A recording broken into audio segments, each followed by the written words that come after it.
இன்றைக்கி ரொம்ப simple and ஈஸியான ஒரு ஸ்நாக் ரெசிபி தான் பார்க்க போகிறோங்க. இந்த ரெசிபிக்கு தேவையான இன்க்ரீடியன்ஸ் எல்லாம் எடுத்து வச்சுருக்கிறேன். என்னென்னு சொல்கிறேங்க. பழுத்த வாழைப்பழம் 2 எடுத்து வச்சுருக்கிறேன். ரவை 1/2 கப் எடுத்துருக்குறேங்க. நாட்டு சக்கரை 1/2 கப் எடுத்துருக்கிறேன். எடுத்து வச்சுருந்த 2 வாழைப்பழத்தை தோல் நீக்கிட்டு எடுத்து வச்சுருக்கிறேன். இதை மசிச்சு எடுத்துக்கலாம். இந்த அளவுக்கு மசிச்சுக்கிட்டால் போதுங்க. இதில் 1 ஸ்பூன் நெய் சேர்த்துக்கிறேன்.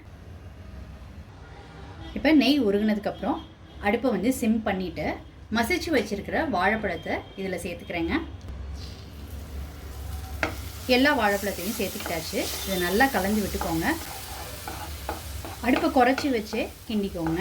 ஒரு 5 மினிட்ஸ் குக் ஆகட்டும். அது 5 நிமிஷம் ஆனதுக்கப்புறம் ரவையை சேர்த்துக்கலாங்க. இப்போ நான் எடுத்துக்கிற ரவை வறுக்காத ரவை தாங்க.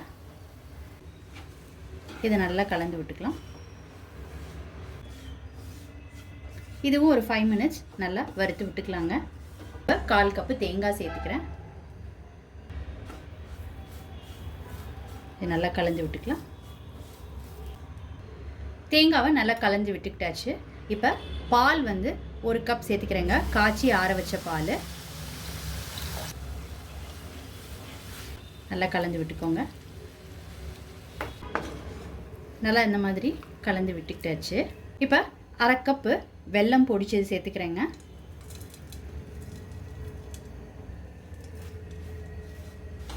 இதை நல்லா கலந்து விட்டுக்கோங்க. எல்லாத்தையும் ஒன்று சேர்த்து நல்லா கலந்து விட்டுக்கிட்டாச்சுங்க.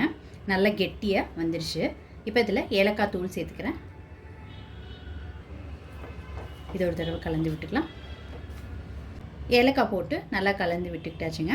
இப்போ இதை அடுப்புலேருந்து இறக்கி கொஞ்சம் நேரம் ஆற வச்சுக்கலாம். இதை நல்லா பிசைஞ்சு எடுத்துக்கலாங்க. இப்போ இதை சின்ன சின்ன உருண்டைகளை உருட்டி எடுத்துக்கலாங்க. நமக்கு விருப்பப்பட்ட சைஸுக்கு உருட்டிக்கலாங்க. நம்ம விருப்பப்படுற சைஸுக்கு உருண்டைகளை உருட்டி எடுத்துக்கிட்டாச்சுங்க. இப்போ இதை ஃப்ரை பண்ணிக்கலாங்க.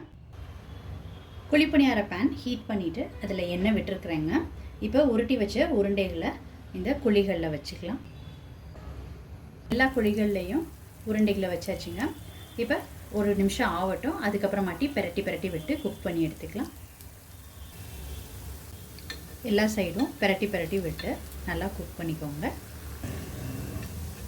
ரொம்ப சூப்பராக நல்லா ஒரு கோல்டன் ப்ரௌன் கலருக்கு பணியாரம் ரெடி ஆயிடுச்சுங்க. இப்போ எடுத்துடலாம்.